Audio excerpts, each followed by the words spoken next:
when we think about the companies that we use, we really need to think, is this company aligning with my values? Is this company supporting me as a practitioner? I'm supporting them by buying their product. So how are they supporting me? What are they offering me that I can then use, learn from, pass on to my client? What is the point of this company for me? Do I want to put them at the top of my learning list? Or will I stick with my distributor? My rep from the distributor will come out and talk to me about all of the products they're distributing. Mentoring with Geraldine is a bite-sized practitioner podcast for naturopaths, nutritionists, herbalists and practitioners, responding directly to the needs of a practicing natural therapist. With interviews, herbal discussions, something business, something clinical, you'll get the variety you need to enjoy and stay motivated in practice.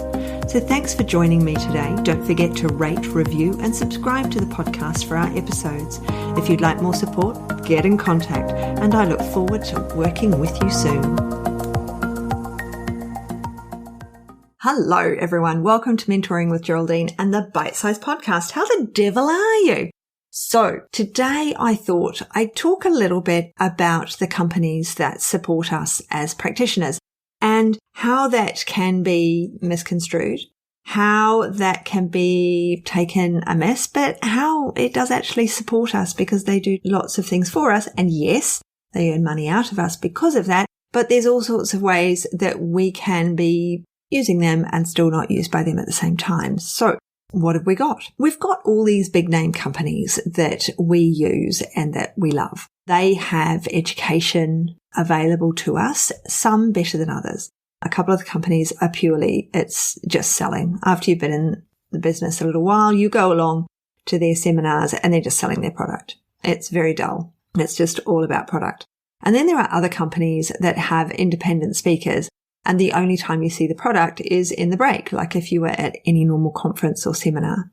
Now, the companies that selling product generally have all sorts of tiered programs. Buy X number and you'll get the X number free. And if you spend a certain amount over X amount of time, you'll get free admission to seminars, you get free accommodation, you get all these things. So those companies aren't necessarily the ones that are supporting us in the way that we need to be supported as practitioners. Many of the companies have the person in charge, the person who's running it, the CEO or the person who developed it was a naturopath, but they were very business minded and they set up a business to sell product. They created product and then they realized there's so many rules and restrictions in Australia, and there are with the TGA, that they had to go commercial and they had to go big so that they could really OST-L number and their ARTG and all of those things sorted, rather than saying it's a food, which is of course the majority of product on the market, on the shelves. This is a food, and then they don't have to jump through hoops, and it means that you don't really know what's in the product.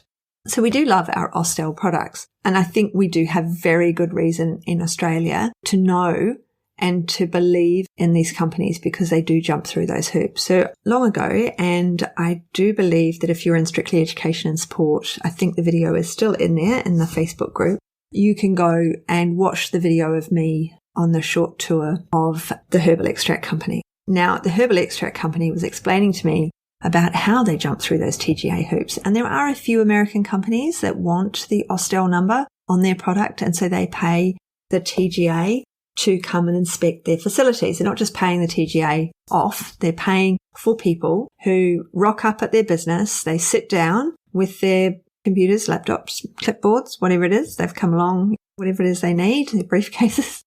They sit down and they basically just demand information, and the company has to produce the information. So simple things like refrigerator temperatures. So I used to run restaurants back in the day, and the health inspectors would come round. We'd have our own health inspectors, and then council would come round and inspect, and they check the temperature of the refrigerator, right? They'd use a thermometer and they'd check the temperature of the refrigerator, and they would check my thermometers were working. That's all they check. Now with the TGA, they sit heavy and they say, prove that your refrigerator is at temperature all the time. And so the company will produce a spreadsheet of everyone signing off every day to say that the temperature remained that temperature throughout the day. And then they'll say, well, prove that's correct. So all of the things have to be double checked and triple checked.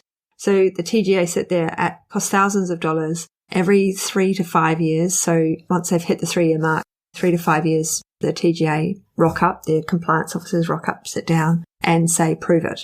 So all these companies with Austell on the front of their product have had to prove that it really is what's in there and that the standard of their facility is really up there. All right. So we've got the best standards. So we've got the best product, and all of these companies are doing it. All of these companies with these Austell numbers complying, right? So then how do we choose what company and what product? Well, do we align with that company and with that product? Do we have the same values as that company? So there are companies that I won't use because I don't believe that their values align with my values. I like to be able to give a discount to clients on product. It doesn't affect me as long as I'm not the one holding the product. So traditionally I still have a dispensary, a very small dispensary, but I see the majority of people online now. So the majority of my clients, 99.9%, I've got one client who sees me. So 99.9% of my clients are online, and so they get their products from a distributor. Now, obviously, I am choosing my product on my values, on my ethics, because it's all about me. My values are different to yours and to your neighbors and to your aunties, just as yours are different to mine, because often we don't know someone else's internal values. Values are something that will be coming up in my book that's being released later in the year so that we can understand our values. When we think about our products, we look at our products, we have them. Do we align with that company? Yes, we do. No, we don't. By using a distributor, I can choose within that distribution company which companies I am then going to use, which means that I don't have to stick to one brand by purchasing directly from them, or by not just purchasing directly from them, but using only their product for my client. So I'd have to have a whole system of their product for my client, because that's not necessarily the best product. That's the thing with multi-level marketing, is that to gain the money, you have to sell that brand. You have to sell that product. So that doesn't align ethically with any professional. That's why that's against APRA rules. It's against many association rules, because you have to align yourself with one brand. So we have to avoid aligning ourselves with one brand, because it means that we're not looking outside the square, because none of our clients fit the square, do they? That's why they come to see us in the first place. That's why they're seeing a natural therapist, because they're currently not fitting into the square of modern medicine. So they've come to see a natural therapist to be outside that square, to fit that square peg into that round hole, or whatever all of those lines are that people use. So we need to use different products from different companies, and a distributor is actually a great way of doing that. Now, with the distributors, some of them share your information and what you've bought with the companies, and many don't. So that can be a good thing and a bad thing. So it can be, for me, it's a great thing. I like it. But at the same time, it's a bad thing, and the company don't know. So I don't get any of their bonuses if they have bonuses. So one of the big companies that has herbs and products, you join up and it's your 10th treatment free, your standards, you sell so much, certain amount, and then you get whatever. If one of the other companies that, you'll get free seminars, you'll get free accommodation, but they're selling seminars, so I don't want to go anyway. But one of the other companies that's purely us, it's ethically amazing. If you buy directly from them, you get 5% off. So it is actually worth, if you have your own dispensary, purchasing directly for them for that 5% discount. If you want to, you can pass that 5% on to your client or gain the extra 5%. So when we think about the companies that we use, we really need to think, is this company aligning with my values? Is this company supporting me as a practitioner? I'm supporting them by buying their product. So how are they supporting me? What are they offering me that I can then use, learn from, pass on to my client? What is the point of this company for me? Do I want to put them at the top of my learning list, or will I stick with my distributor? My rep from the distributor will come out and talk to me about all of the products they're distributing. So I get learning across a whole gambit of product. They tend to teach you about new products that have come into their line. So there tends to be a bias there as well. But that's okay, because we're learning about new products. We're learning about new companies, and then we can go and investigate them ourselves. We know they've got the Austell number on the fronts. We know it's good quality product, which takes away a lot of that background research. We don't have to do the research about the company itself. We don't have to do the research about their quality control standards because the TGA has done that for us. Therapeutic Goods Administration have gone and done that job for us. We don't have to do it. We can then be looking at the values and the ethos and the ethics of that company, what they're offering, what their behaviors are, whether we align with them or not. So we choose to use that brand or not. So we've chosen our brands across the board, and it means that because we've got so much to choose from, our client will have a better outcome because we're able to choose the product that suits their problem. It's not like an online shopping mart thing. These big companies, you type in, you want to buy zinc, and you type in zinc, and then at the bottom it says, oh, everyone else who bought that product also bought this product. Why don't you buy this product too? There's none of that with us going to distributors. Ours is my client needs zinc. There are these. The distributor carries 5, 7, 9 different zincs, and we find the zinc that will suit that client, that is the right one for that client, depending on what's going on with them. They might have MTHFR, SNPs, or whatever it is. They might need a particular zinc. I don't know why I grabbed zinc off the top of my head, but all the companies make zinc, and they all make it slightly differently, some with cofactors, some without. Iron is another one. So iron, of course, over the counter, they're all given an Austell number, aren't they, in the pharmacies here or in the chemists. But some of those zincs are really poorly absorbable, and the client will get constipated and have black poo because they've got really nasty, cheap iron from over the counter. Whereas we have got so many different irons to choose from, haven't we? And they don't have those side effects.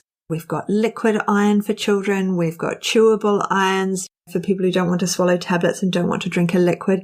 We've got capsules. We've got tablets. We've got a massive selection because the companies look at the other companies and go, well, there's no other liquids. We'll create the liquid. Oh, there's no chewable. We'll create the chewable. Oh, there's capsules. They can be split open and emptied into something. So maybe we'll do a tablet so it's easier to swallow. Oh, none of these have a herbal cofactor. Let's stick nettle in here because we know that nettle helps the uptake of iron.